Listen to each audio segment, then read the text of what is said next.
Kita semua tahu ada 6 selat utama di dunia ini, atau disebut Major Strait. Dari 6 selat utama dunia tersebut, 4 ternyata berada di Indonesia. Mengapa dikatakan Major Strait atau selat utama? Benar, selat itu adalah laut di antara dua pulau. Ada ratusan sebenarnya di dunia ini. Tapi mengapa dikatakan ada selat utama? Karena selat itu dilalui oleh kapal perniagaan. Jalur niaga tersebut memberikan julukan sebagai Major Strait. Dari 6 selat tersebut, nomor 1 ada di wilayah Indonesia, yaitu Selat Malaka. Sekali lagi, dari 6 selat penting dunia tersebut, 4 berada di Indonesia, di mana kita ketahui terusan Panama, terusan Suez itu adalah selat yang di luar Indonesia. Tetapi tahukah kita bahwa Selat Malaka adalah selat yang dilewati lebih dari 100.000 vessel atau kapal niaga besar setiap tahunnya. Dan selat ini merupakan selat terbanyak dilintasi kapal, sehingga dikatakan sebagai selat nomor 1 di dunia. Kita perhatikan negara di utara Indonesia, ada Jepang, Hong Kong, Taiwan, Korea Selatan,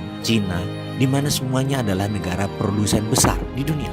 20% vessel mereka ke Amerika Utara, 80% kapal niaga mereka menuju arah Asia Timur, Asia Tenggara, Afrika, dan Eropa. Dan semuanya melalui selat di Indonesia. Bahkan ada 18 juta barel per hari kebutuhan BBM negara utara Indonesia tersebut, di mana 80%-nya disediakan oleh Selat Hormuz, juga melalui Selat Malaka. Australia kalau mengirim barang ke negara utara Indonesia tersebut pasti melewati Selat Lombok dan Selat Makassar. Lalu Indonesia dapat apa sih sebenarnya? Jujur, Indonesia tidak dapat apa-apa dari laut yang dipakai tersebut, dari selat yang dipakai tersebut, tidak dapat apa-apa. Oke, itu masa lalu. Kalau ke depan bagaimana? Bagaimana kalau kita kendalikan selat itu sebagai aset bangsa? Peraturan internasional tidak ada yang mengatur negara archipelago seperti wilayah Indonesia, seperti wilayah negara-negara Pasifik Selatan. Kita peraturan internasional itu selalu mengacu pada aturan kontinental atau daratan. Kita harus ubah wilayah laut selat Indonesia sebagai wilayah Indonesia,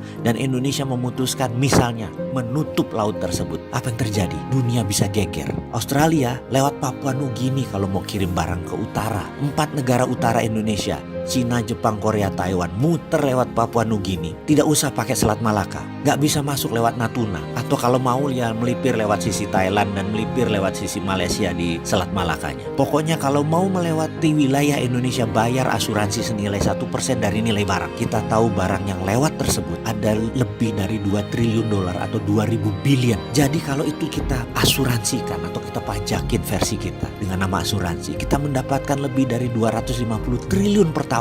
Dan ini untuk devisa negara. Akankah negara adik kuasa seperti Cina dan Amerika marah besar? Pasti. Beranikah kita melawan dan mempertahankan hak kita? Harus berani. Itu namanya revolusi.